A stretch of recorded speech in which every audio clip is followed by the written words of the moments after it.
Hello students, strong platform पर आपका स्वागत है। मैं आपका फिजिक्स टीचर आरपी सिंह हूँ।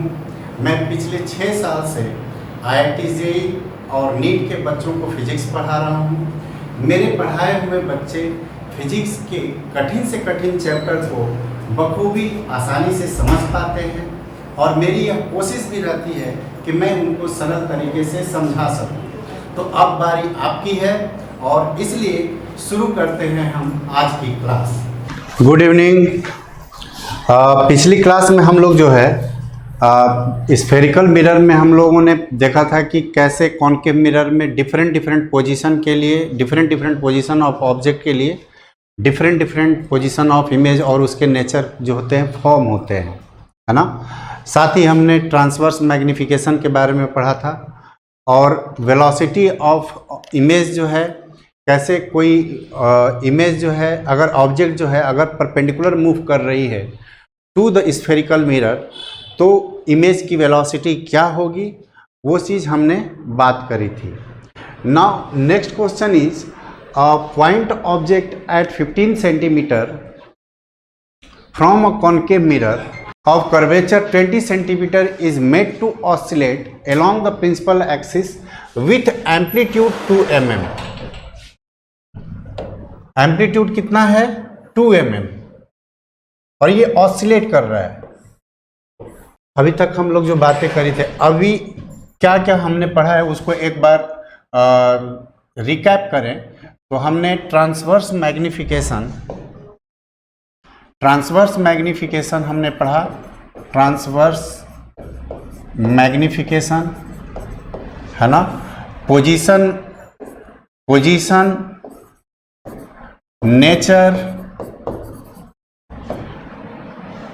Size of image in concave mirror में हमने जो है वो चीज़ हमने देखा था, एक ग्राफ बनाया था, मैंने मोशन डायग्राम बनाया था जिसमें याद होगा कि for different the position of ये -इन्फिनिटी, ये सेंटर, ये फोकस, पोल और प्लस इन्फिनिटी, तो अलग अलग पोजीशन ऑफ ऑब्जेक्ट के लिए मैंने बोला था कि अलग अलग इमेज फॉर्म होगा। याद हो तो ये ऐसा फॉर्म बनता है, ऐसे, है ना। और ये इससे हम पोजीशन नेचर वगैरह सबके बारे में बात कर सकते हैं। साथ ही साथ हमने वेलोसिटी की बात की थी कि वेलोसिटी ऑफ इमेज जो होता है with respect to mirror that is minus times v² into velocity of object with respect to mirror.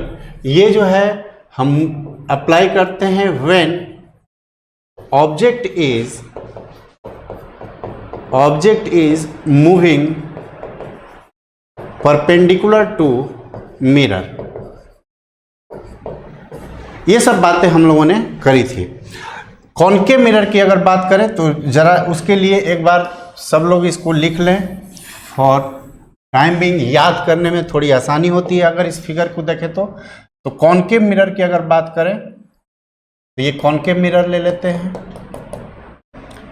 ये जो है -minus infinity, this is pole, focus, centre and this is plus infinity. -Minus infinity से object, मैंने बोला था कि the gap between principal axis and this upper line shows the size of object, और हर एक पोजीशन के लिए हम लोग साइज जो है वह सेम ले रहे हैं। साइज ऑफ ऑब्जेक्ट जो है दैट इज सेम। तो 3 पोजीशन, -इन्फिनिटी से पोल के बीच में रखेंगे ऑब्जेक्ट को तो इमेज कहाँ बनेगा? पोल से जस्ट बिफोर फोकस रखेंगे तो कहाँ पे बनेगा? फोकस से सेंटर ऑफ कर्वेचर पर रखेंगे तो कहाँ पे बनेगा? और सेंटर ऑफ कर्वेचर से प्लस इन्फिनिटी पे रखेंगे इमेज ऑब्जेक्ट को तो कोई इमेज कहाँ बनेगा? तो यहाँ पर जो है अगर इसको हम ध्यान से देखें, -इन्फिनिटी से पोल पे, तो -इन्फिनिटी पे ऑब्जेक्ट जो बनता है कहाँ पे बनता है? फोकस पे। ये फर्स्ट पोजीशन अगर लें और अगर पोल पर ले आए तो कहाँ पे बनता है? पोल पे। तो ये जो है यहाँ पे, अच्छा ये इरेक्ट इमेज बनता है, ये ऐसे, इसको मैं दूसरे कलर से बना दे रहा हूँ यहाँ पे, है ना। ये 1 है तो ये 1 डैश है। उसके बाद पोल से जस्ट बिफोर फोकस, तो पोल पर ही बनेगा, बस जस्ट बिफोर फोकस जो इमेज होगा -∞ पे आ जाएगा। दिस इज 2 डैश, ये 2 है तो ये 2 डैश है। उसी तरह से फोकस से सेंटर ऑफ कर्वेचर, फोकस और just before centre of curvature पर अगर रखें तो इमेज जो होता है वह कहां से कहां बनता है, फोकस से, है ना, ये तो जस्ट बिफोर फोकस +∞, है ना, और कहां पे, सॉरी, फोकस पे +∞, और अगर सेंटर ऑफ कर्वेचर पे है तो सेंटर ऑफ कर्वेचर पे, फिर सेंटर ऑफ कर्वेचर से +∞, सेंटर ऑफ कर्वेचर पर रख रहे हैं, और +∞ पे है तो फोकस पे। तो ये जो है 3 डैश है, और ये 3 है, ये 4 है, तो ये 4 डैश है ना। इससे हमको नेचर कैसा इमेज बन रहा है, अगर -∞ से पोल के बीच में कहीं भी ऑब्जेक्ट को रखें तो इमेज कैसा बन रहा है, यहाँ पर देख रहे हैं ये वर्चुअल साइड है, यहाँ पर जो है देख रहे हैं कि इमेज जो है वर्चुअल बन रहा है, उसकी साइज जो है छोटी है ना, इमेज की साइज छोटी है, समझ में आ रही बात। और कैसा है, एरेक्ट है, जिधर ऑब्जेक्ट है उधर ही इमेज है। तो ये सब चीज़ें जो है ध्यान रखनी है। अच्छा, एक चीज जो है और हम जो है यहां पर डिस्कस कर लेते हैं हम लोग, इसको आप लोग एक बार इसको नोट कर लेंगे, ठीक है। एक चीज जो है मैं और बता दे रहा हूं, क्या चीज, ग्राफ जो है important, graph of 1/v versus 1/u for concave mirror.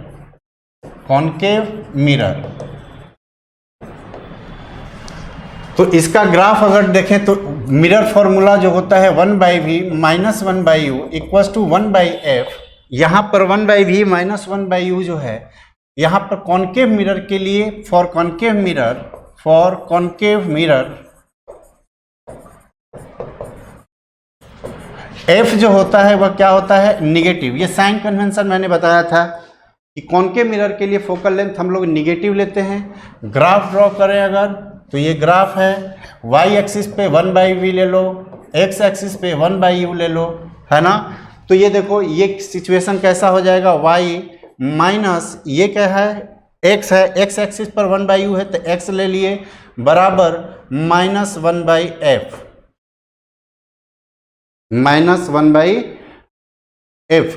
ये -1/f क्यों लिखे हैं, क्योंकि f निगेटिव है, और इसको हम लिख सकते हैं -c। तो यहां पर जो होगा वह क्या हो जाएगा, y = x - c। देखो ध्यान से, अब ये ग्राफ कैसा हो जाएगा, ये ग्राफ स्ट्रेट लाइन का है, देखो स्ट्रेट लाइन का है ये ग्राफ, इंटरसेप्ट कहाँ पे है, निगेटिव है, ये कैसा है, पॉजिटिव है। तो ध्यान से देखो, तो इंटरसेप्ट निगेटिव और ये ऑब्ट्यूज एंगल, तो ये ग्राफ जो होगा that is 1/v versus 1/u, मैंने गलत लिखा हुआ है, 1/v + 1/u, तो ये प्लस होगा, तो ये -x - c होगा, ठीक है ना। Mirror formula 1/v + 1/u = 1/f।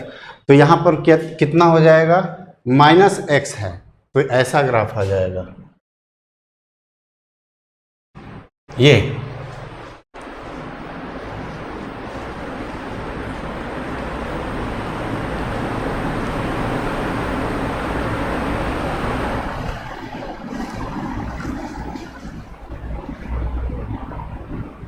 देखो ध्यान से,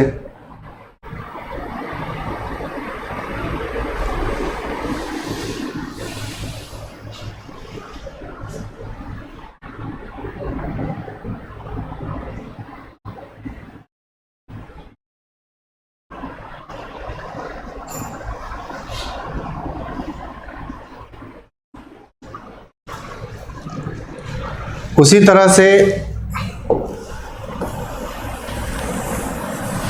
अगर हम कॉन्वेक्स मिरर के लिए ग्राफ ड्रॉ करें, ग्राफ ऑफ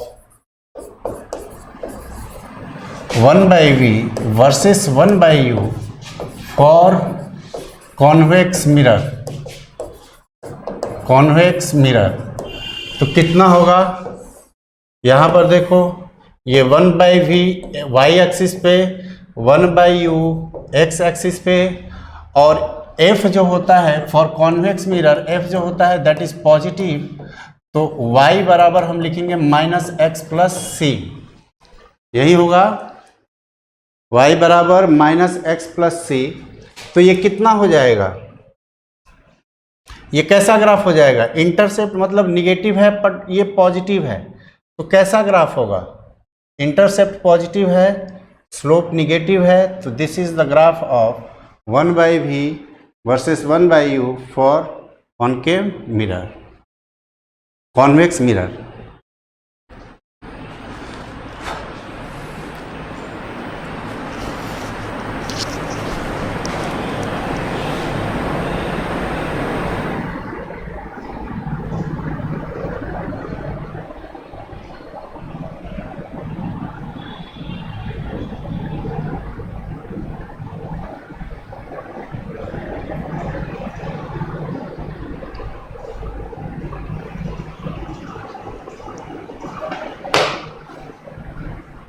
ठीक है, चलिए क्वेश्चन पार्ट पे आते हैं।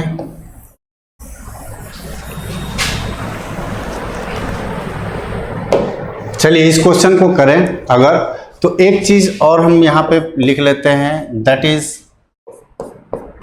लॉन्गिट्यूडनल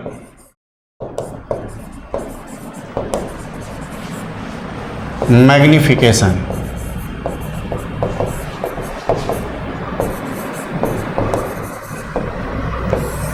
ये क्या है? मैग्निफिकेशन तो simply ratio of the size of image upon size of object, that is magnification. But longitudinal जो है, अगर मिरर में, कॉन्वेक्स मिरर में अगर मान लो कि ऑब्जेक्ट जो है लॉन्गिट्यूडनल, का मतलब यह है कि व्हेन ऑब्जेक्ट इज प्लेस्ड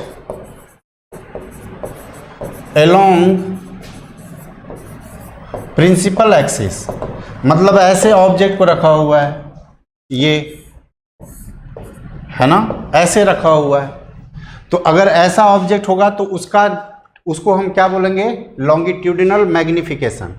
हम जो है यहाँ पर मिरर फॉर्मूला अगर लिखें तो 1/v plus 1/u equals to 1/f, यहाँ पर 1/v प्लस 1/u बराबर, इसको डिफरेंशिएट कर दें, डिफरेंशिएटिंग,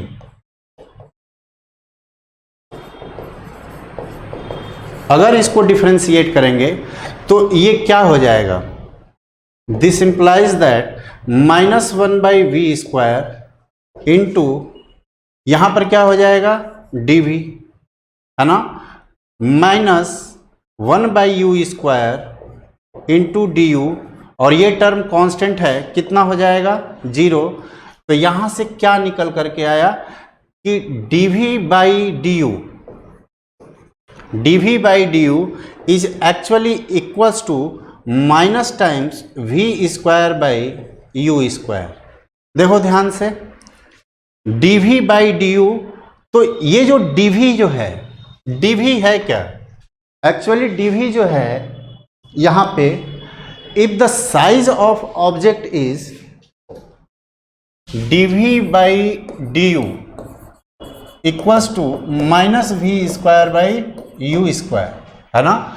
dv को अगर ध्यान से देखें तो dv क्या है? Actually this is the length of image, this is the length of image, and du जो है that is length of object, and this is equal to -v²/u²। अच्छा, ये जो है तभी हम यूज कर सकते हैं when dimension of object is much lesser in comparison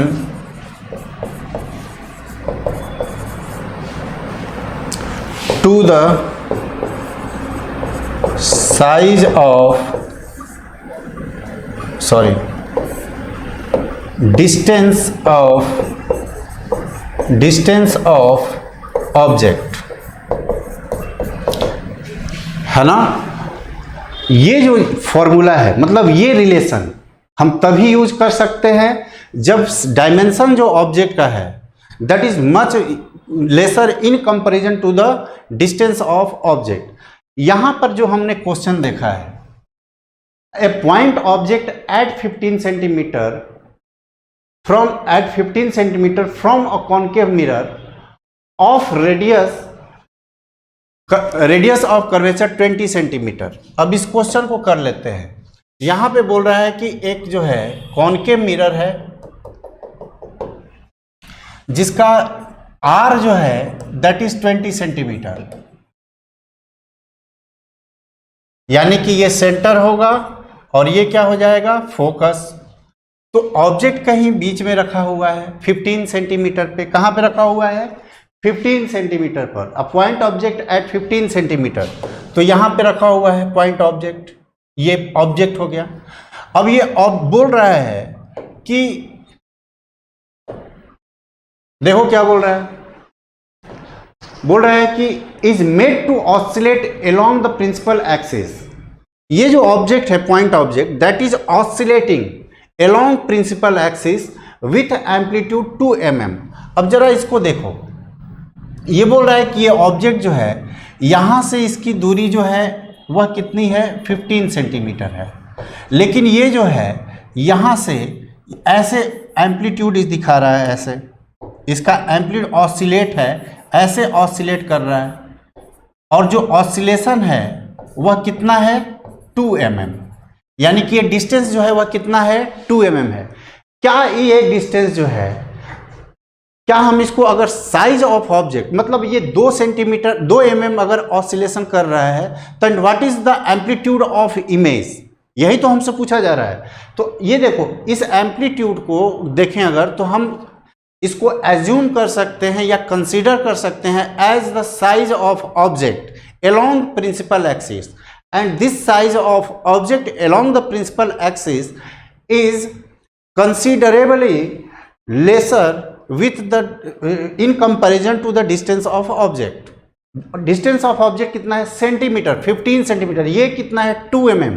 then we can apply this relation and therefore LI, मतलब जो हमको एम्पलीट्यूड चाहिए, amplitude AI upon amplitude of object, amplitude of object is minus times V square by U square. अब जरा V square by U square को हम लोग U के लिए, पार्टिकुलर U के लिए V कैलकुलेट कर सकते हैं। क्या लिख सकते हैं, 1 by V plus 1 by U equals to 1 by F।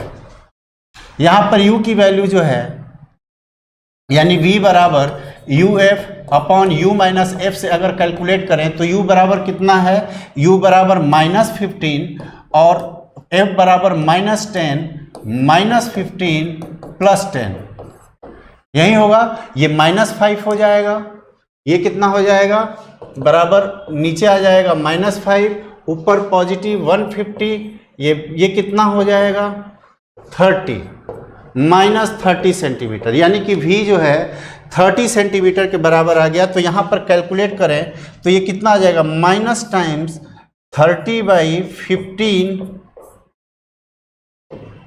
30 by 15 का स्क्वायर, है ना। V square by U square को ऐसे लिख सकते हैं। और ये कितना है, और A नॉट दिया हुआ है that is equal to 2 mm। तो AI बाई 2 इक्वल्स टू -4,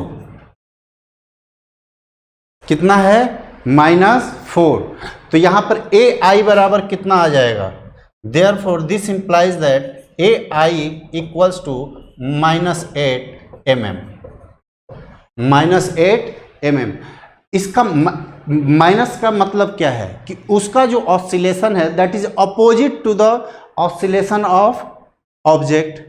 पहली चीज 8 mm जो है, मतलब अगर 2 mm एम्पलीट्यूड है ऑब्जेक्ट का, है ना, या साइज बोले कि 2 mm है, तो और इमेज की साइज कितनी आ गई 8 mm। दूसरी बात, जो निगेटिव साइन है, negative sign shows only the orientation of object and image, है ना।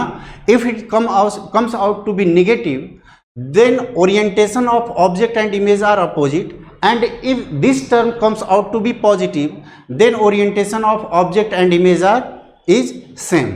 तो यहाँ पर जो होगा कितना एम्पलीट्यूड हमारा कितना होगा 8 mm, तो आंसर हमारा कितना आ जाएगा 8 mm के बराबर। चलिए इस क्वेश्चन को करिए।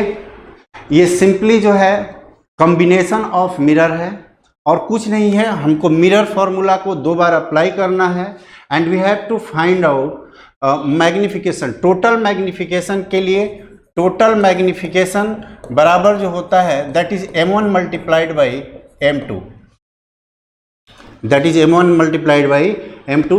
तो पहले m1 निकाल लो, फिर m2 निकाल लो और फिर दोनों को क्या कर दो, मल्टीप्लाई कर दो। हमारा क्या आ जाएगा magnification. In the figure shown find the total magnification after 2 successive reflections, first on m1 and then on m2। तो देखो m1 कौन सा है इसमें, ये m1 है। पहला जो है रिफ्लेक्शन जो होगा, यानी कि ये ऑब्जेक्ट है, इससे रे जो होगी पहले कहाँ पे जाएगी, यहाँ पे, है ना। उसके बाद रे जो है यहाँ पे आएगी। तो पहले जो है ना, तो पहले के लिए 1/v यानी कि v1 जो होगा, v1 क्या है, image formation, image formed by mirror m1, और मिरर m1 ये है कॉनकेव मिरर है। यहाँ पर v1 बराबर लिख सकते हैं uf upon u minus f। u क्या है, u को जो लिख सकते हैं दैट इज 30 यानी कि -30 मल्टीप्लाइड बाई f जो इसका दिया हुआ है 20 सेंटीमीटर, कॉनकेव मिरर है तो -20 अपॉन -30 प्लस 20, ये कितना आ जाएगा माइनस ये 600 बाई 10, तो ये आ जाएगा -60 सेंटीमीटर। -60 सेंटीमीटर का मतलब क्या हुआ कि यहाँ से अगर देखें तो माइनस साइड तो ये है ना, और ये दूरी 40 है, यानी कि कहीं I1 कहीं इधर बनेगा, I1 इधर बनेगा। समझ में आई बात। और I1 अगर इधर बन रहा है, देखो ध्यान से, अगर I1 यहां पे बन रहा है तो फिर साइज, फिर यहां पर जो है कितना हमको, इसको जो है ऐसे बना लो, मान लो कि यहाँ से गया रे, फिर यहाँ से रिफ्लेक्ट हो करके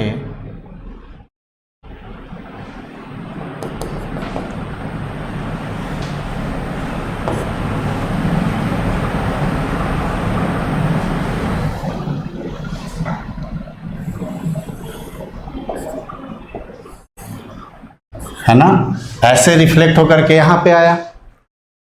तो ये I1 जो है, now I1 becomes object for this mirror and this is virtual image, virtual object, है ना।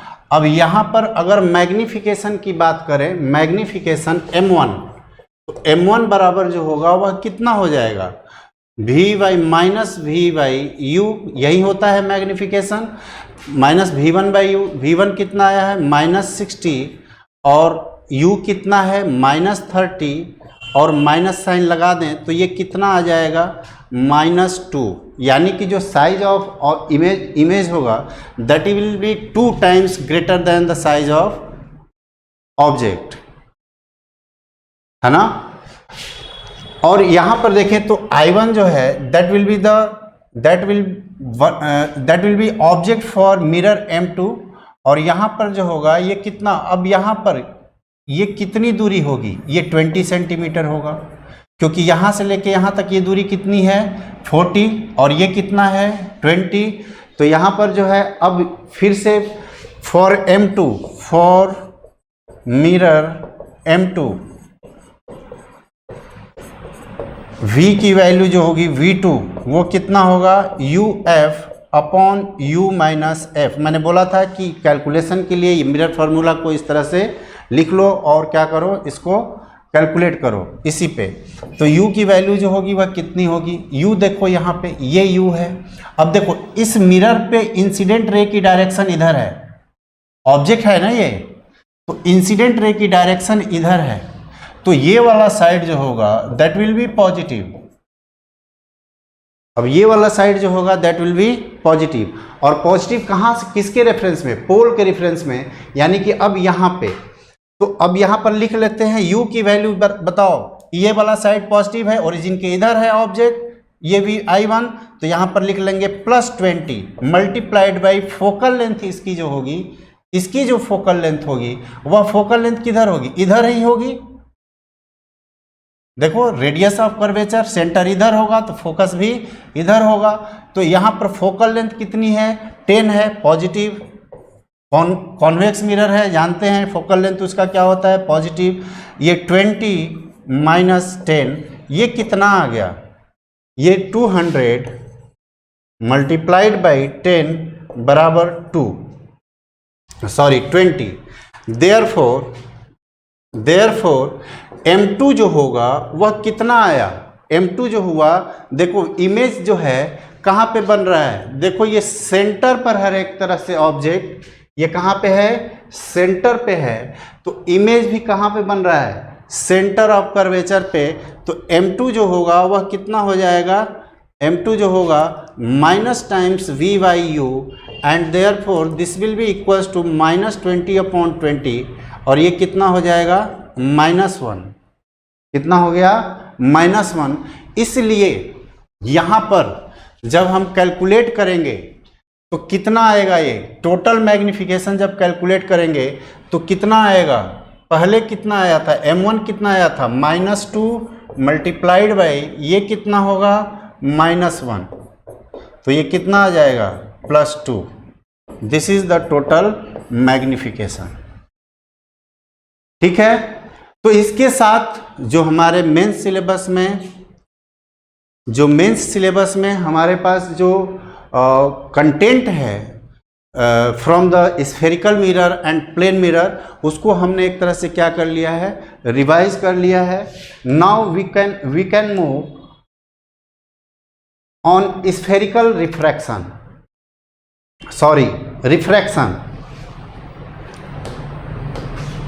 तो यहाँ पर लिख लेते हैं रिफ्रैक्शन।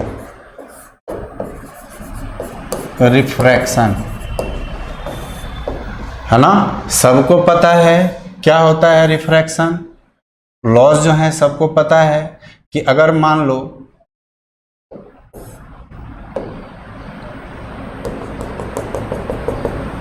ये जो है N1 है और ये N2 है, अगर डिफरेंट रिफ्रैक्टिव इंडेक्स के मीडिया हों तो रे जो कि इंसिडेंट हो रही है यहाँ पे at angle I, then it will bend depending whether N2, और लिख लेते हैं कि N2 is greater than N1, तो दिस इज I, तो angle of refraction will be smaller, and therefore law of refraction जो है उसको हमको मालूम है। लॉ ऑफ रिफ्रैक्शन जो है पहला जो होता है कि इंसिडेंट रे नॉर्मल, रिफ्रैक्टेड रे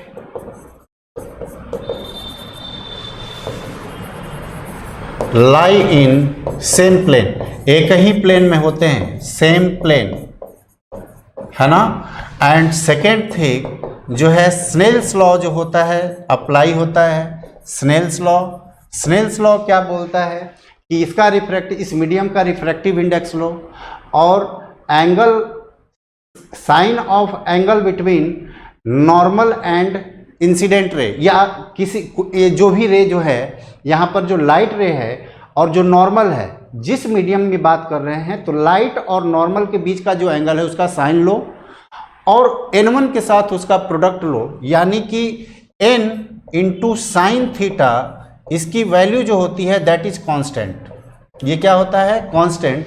इसलिए अलग अलग मीडियम के लिए यह वैल्यू जो होगी वह क्या होगी, कांस्टेंट होगी, यानी कि n1 into sine I equals to n2 into sine r, और ये सब की वैल्यू जो होगी वह क्या होगी, कांस्टेंट है, एक कांस्टेंट है according to Snell's law.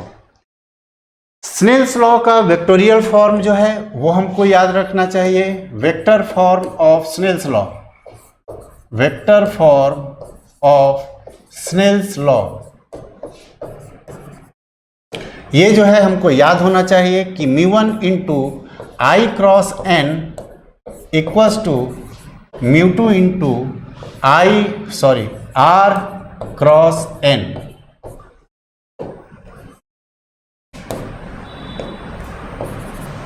R cross n, where I is the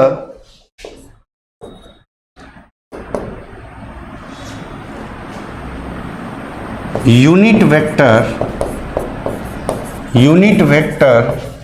along incident ray।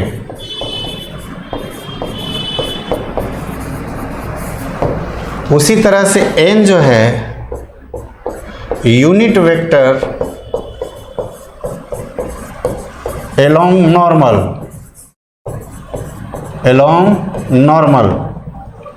and R is actually unit vector along refracted ray,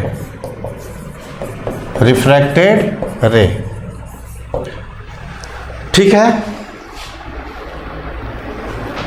तो इसको जो है हमको ध्यान में रखना है, वेक्टोरियल फॉर्म को, और इसको ध्यान में रखते हुए इस क्वेश्चन को जो है बनाए, इस क्वेश्चन को बनाए सब लोग।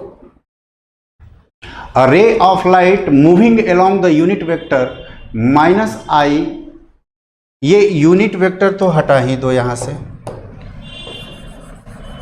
एक्चुअली इसकी वजह से ये क्वेश्चन गलत हो जाएगा, तो यूनिट वेक्टर तो हटा देते हैं। अब पढ़ो इसको, a ray of light moving along the vector minus i minus 2j undergoes refraction at an interface of two media which is the x z plane. जो सरफेस है that is x z plane, the refractive index for y is greater than 0 is 2, while y is less than 0 it is √5/2।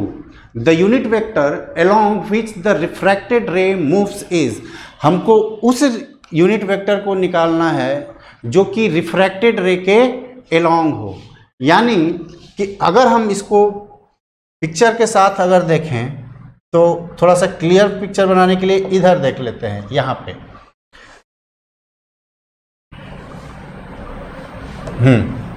ये जो है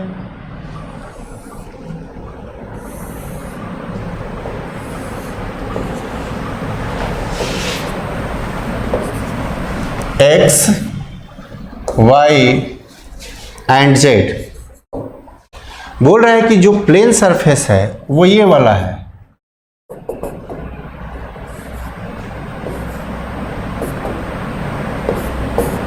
है ना, ये वाला जो प्लेन, ये ऐसे एक्स जेड प्लेन ये है ना, ये प्लेन सरफेस है। इस प्लेन सरफेस पर एक लाइट इंसिडेंट हो रही है -i - 2j, -i - 2j vector जो होगा यानी कि ऐसे इंसिडेंट हो रही है।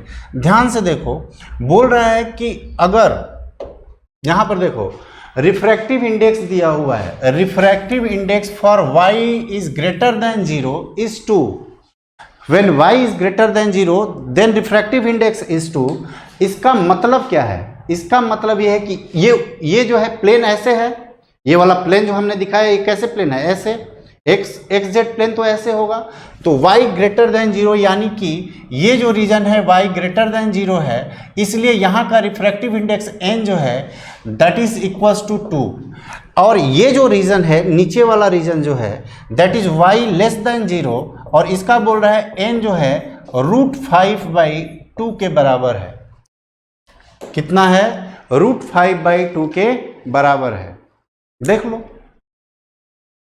हमको यूनिट वेक्टर निकालना है अलोंग रिफ्रैक्टेड रे। तो कैसे हम -i-2j, अच्छा यहाँ पर क्लियरली दिया हुआ नहीं है कि रे जो है कहाँ पे इंसिडेंट हो रही है ना, किस रीजन से इंसिडेंट हो रही है, y बराबर 2, n बराबर 2 में या n बराबर √5/2 में। तो -i-j जो होगा that will lie in this vector. तो यहाँ पर वेक्टर जो होना चाहिए वह कुछ ऐसा होना चाहिए, ये वेक्टर जो होना चाहिए -i-2j वेक्टर होना चाहिए। और अगर ऐसा है इस सरफेस पर, तो अगर ध्यान से देखें तो यहाँ पर एक चीज़ तो और समझ में आनी चाहिए कि जो नॉर्मल है वह नॉर्मल जो होगा, ये नॉर्मल जो होगा वह उसका यूनिट वेक्टर क्या होगा, j कैप, क्योंकि y एक्सिस के एलोंग होगा। तो एक चीज हम अगर स्नेल्स लॉ यूज करें, स्नेल्स लॉ, तो स्नेल्स लॉ में क्या होगा, स्नेल्स लॉ में हम देख सकते हैं कि μ1 into i cross n vector equals to μ2 into r cross n vector, where i n r ये सब जो है यूनिट वेक्टर हैं। तो जब भी हमको i रखना हो तो i क्या है, ये है, but this i is not unit vector, इसलिए हमको इसको क्या बनाना पड़ेगा, यूनिट वेक्टर बनाना पड़ेगा। अच्छा, जिस मीडियम में इंसिडेंट हो रही है उस मीडियम में जो रिफ्रैक्टिव इंडेक्स है वह कितना है, 2 है। तो यहाँ पर लिख लेते हैं कि 2 इंटू, इसको दूसरे कलर से लिख लेते हैं, 2 इंटू μ1 कितना हो जाएगा, 2 इंटू आई कितना है, माइनस, इसको बड़ा ब्रैकेट कर लेते हैं, i कितना है -i-2j, but this is not a unit vector, इसलिए इसको हम क्या बना देंगे, यूनिट वेक्टर। तो √5 से इसको क्या कर देंगे, डिवाइड कर देंगे। यूनिट वेक्टर क्या होगा, वेक्टर में उसके मैग्नीट्यूड से डिवाइड कर दो, multiplied by n unit vector जो है वह किसके अलोंग है, y एक्सिस के अलोंग, और उसके अलोंग जो यूनिट वेक्टर है दैट इज j कैप। और इस वेक्टर को, इस ब्रैकेट को क्या कर देंगे, क्लोज कर दें। उसी तरह से μ2 जो होगा, μ2 जो है वो कितना हो जाएगा, अगर μ1 2 है तो μ2 जो है अपने आप √5/2, यानी कि इसको हम लिख सकते हैं बराबर μ2 into r cross n cap. अब यहाँ पर r वेक्टर ही तो हमको निकालना है। देखो μ2 मालूम है, n मालूम है, normal vector unit vector along normal हमको मालूम है that which is j cap, r हमको मालूम नहीं है। तो हम लोग क्या करते हैं कि let unit vector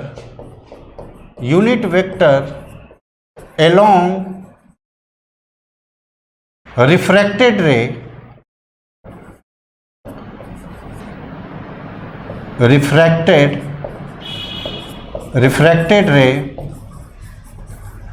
r cap equals to a i cap plus b j cap, a i cap, क्योंकि यहां पर जो है हम मान लेते हैं ये क्या चीज है, ये यूनिट वेक्टर है।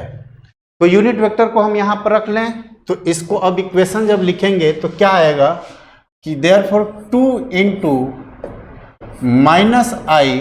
-i-2j upon √5 cross j cap, bracket बंद, और μ2 जो है that is √5/2 into ai plus bj, ये cross n unit vector that is j cap. देखो ये होगा, हमने ये निकाल लिया।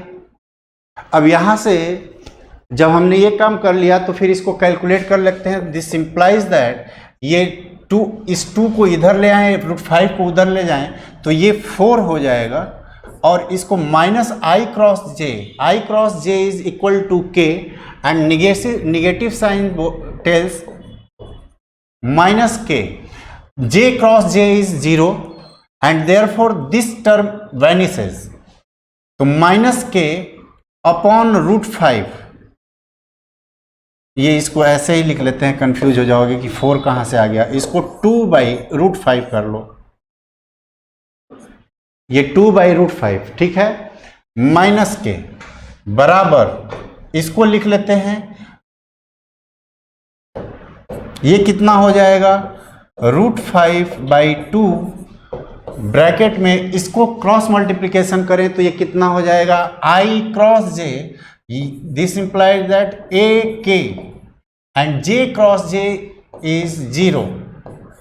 तो यहां पर जो होगा क्या हो जाएगा √5/2 AK कैप इक्वल्स टू इधर कितना हो जाएगा 2/√5 with minus sign K cap.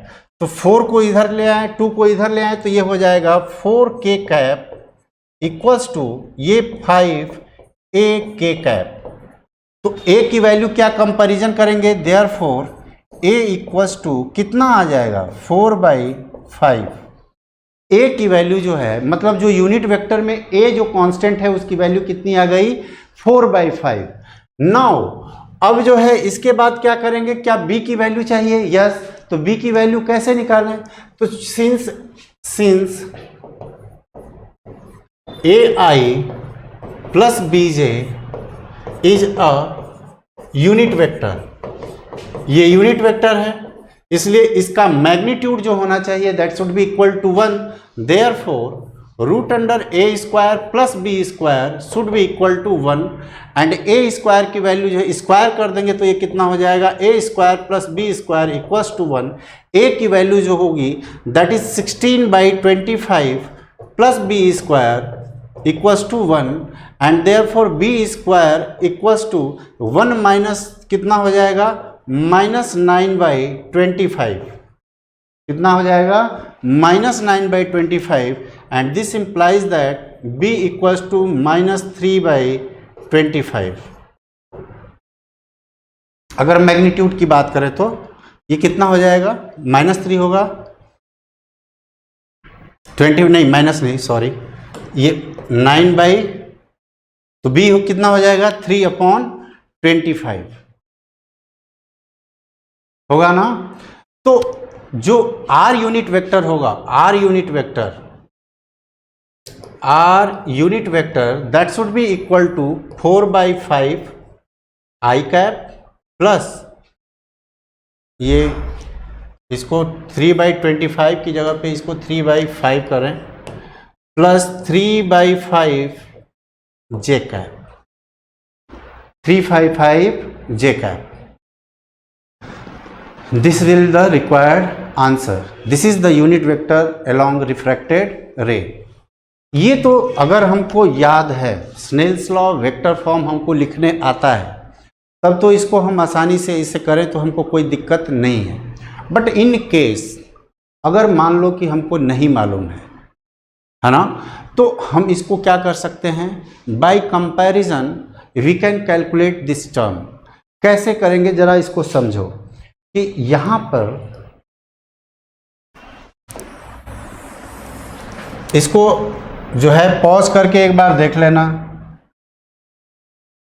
है ना, पॉज करके इसको लिख लेना। अब जो है जरा देखो इसको, जो हमारे पास सिचुएशन है मान लेते हैं कि ये XZ प्लेन है, ये क्या है ये XZ प्लेन है। यहां पर जो है ये Y एक्सिस है, ये Y एक्सिस है। अब रे जो है वह ऐसे ट्रैवल कर रही है ना, तो ये एंगल जो होगा वह कितना होगा I होगा। अब यहाँ पर अगर इसको नॉर्मल लें तो रे जो होगी कुछ ऐसे चली आएगी। अच्छा यहाँ पर जो है दैट इज 2 और ये जो है n बराबर कितना है 2 और ये कितना है n बराबर √5/2। तो ये रेयरर मीडियम है, डेंसर से रेयरर में आ रही है तो R will be greater than I and therefore रे विल मूव ऐसे मूव कर जाएगी।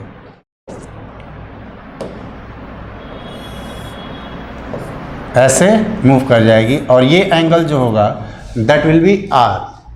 अब जरा इसका जो आई वेक्टर है, वह आई वेक्टर जो है वह क्या है?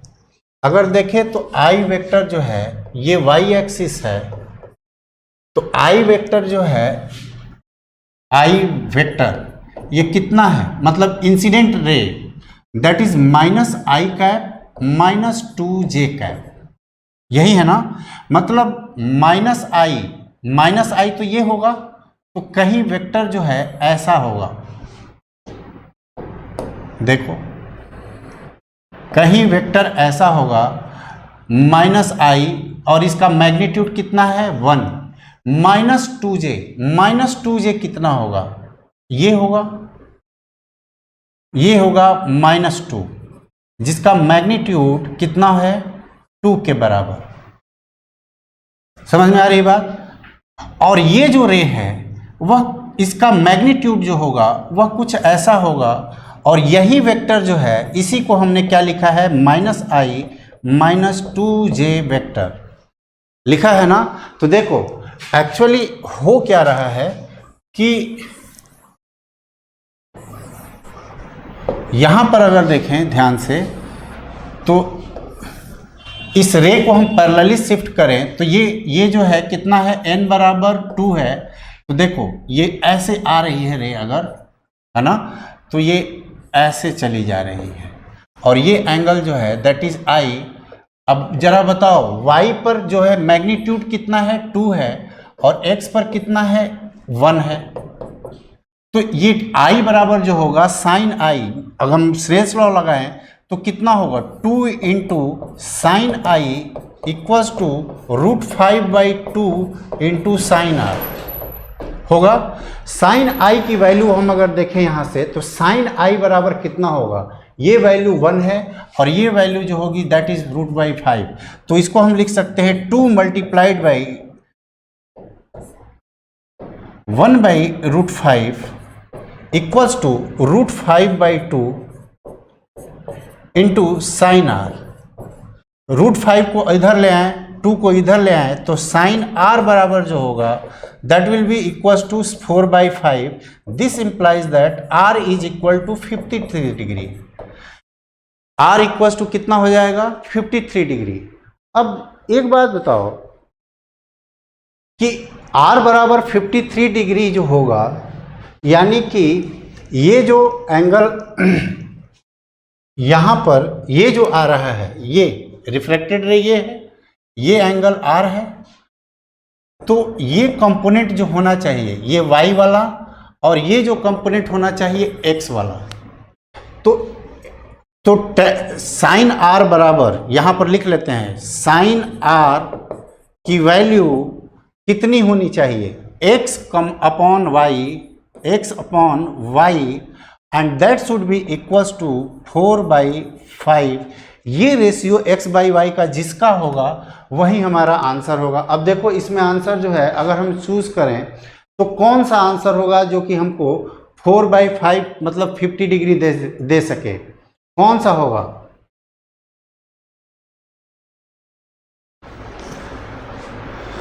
साइन r की वैल्यू जो होगी कौन सी होगी, ये 4/5 है और ये क्या है 3/5 है ना। तो यहां से वैल्यू अगर निकालोगे, यहां से वैल्यू निकालोगे अगर, तो ये 4/5 है, r की वैल्यू कितनी आ जाएगी 53 डिग्री। तो ये x और y जो है हमारा कंपोनेंट निकल जाएगा। ये जो रेशियो होगा उससे हम ऑप्शन को क्या कर सकते हैं, चेक कर सकते हैं कि क्या हमारा ऑप्शन होना चाहिए। ठीक है,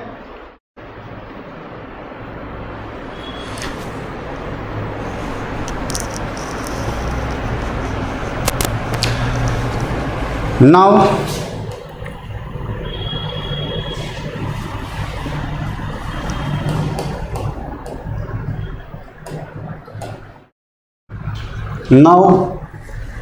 मूव ऑन द क्वेश्चन 2। इस क्वेश्चन को देखें और बनाएं इसको, एक बार इसका आंसर एक बार कैलकुलेट करने की कोशिश करें, क्या होगा इसका आंसर।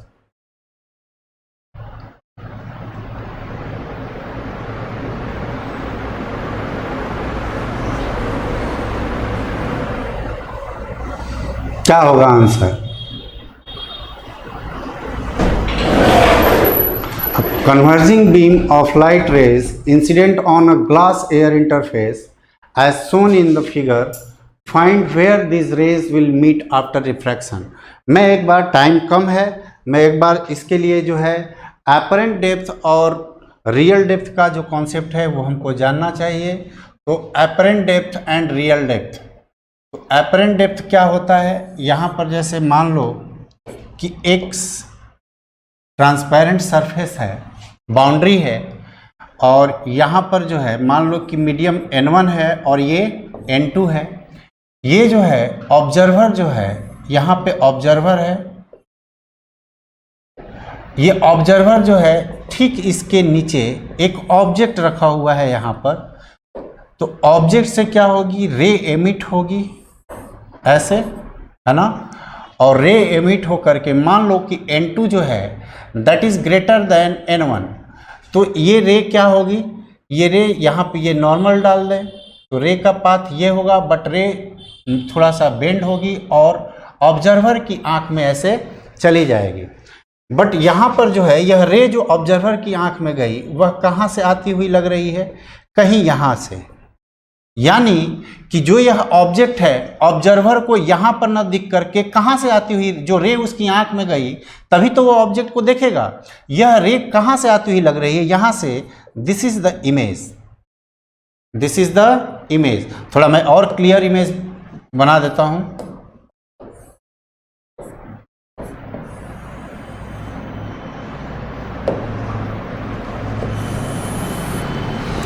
है ना, यहाँ पे ऑब्जेक्ट है, इसको ऐसे ले लेते हैं कि यहाँ से रे ऐसे गई, ऐसे जा रही है, ये नॉर्मल हुआ। रे जो है उसका ओरिजिनल पाथ तो ये है, बट रे कुछ ऐसे चली जाएगी, है ना।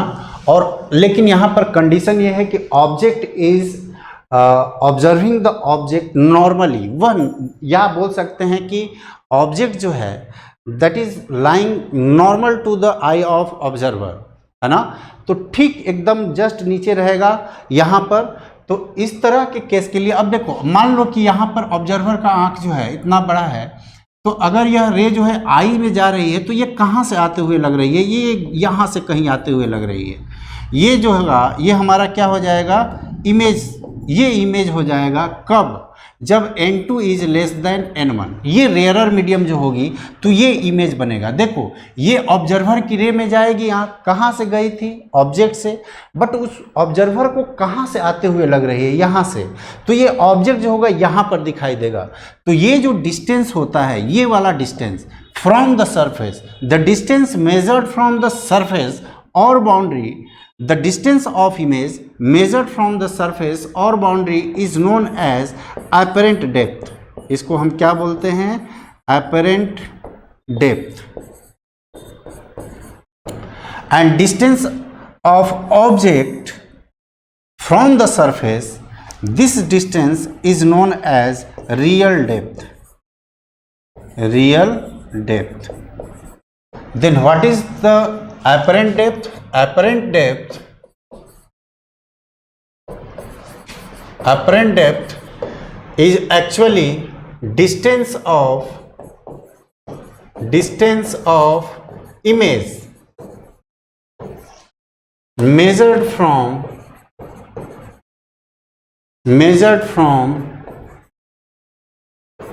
plane surface, बाउंड्री और इंटरफेस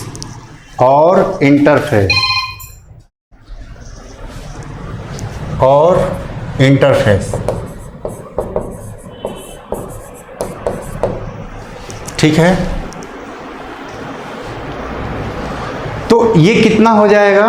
इसको हम डिनोट करते हैं D डैश से। उसी तरह से रियल डेप्थ क्या होता है? Real depth is actually denoted by D and it is the distance of object with respect to, और विथ रेस्पेक्ट नहीं, मेजर्ड फ्रॉम सरफेस, वही सरफेस बाउंड्री या इंटरफेस। तो इसको हम क्या बोलते हैं, डी डैश, और इस डिस्टेंस को हम क्या बोलते हैं, डी। ये n1 है, ये n2 है। तो हम जो रिलेशन मिलता है अपरेंट डेप्थ या डिस्टेंस अपॉन रियल डेप्थ, इसका जो रेशियो होता है that ratio is equal to n2/n1, यानी कि d dash by D equals to n2/n1, है ना। तो n2/n1 जो होता है वो क्या होता है, ध्यान से अगर देखें तो n2 क्या होता है, n2 को ध्यान में रखना है कि इसको मैं डिफाइन कर देता हूं कि n2 is the refractive index of medium in which rays are going और मूविंग। n2 उसका रिफ्रैक्टिव इंडेक्स लेंगे जिसमें रे मूव कर रही है। n1 जो है refractive index of medium in which, या इन विच की जगह पे इसको लिखेंगे फ्रॉम विच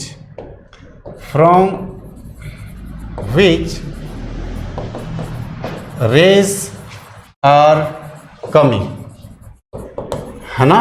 तो ये रिलेशन जो है आप नेक्स्ट क्लास में याद रखेंगे। जब नेक्स्ट क्लास में मिलेंगे तो हम इस पर क्वेश्चन करेंगे। Thank you. On is-to on study is always on. Concepts के बेहतर रियलाइजेशन के लिए इज-टू ऑन पर बने रहिए।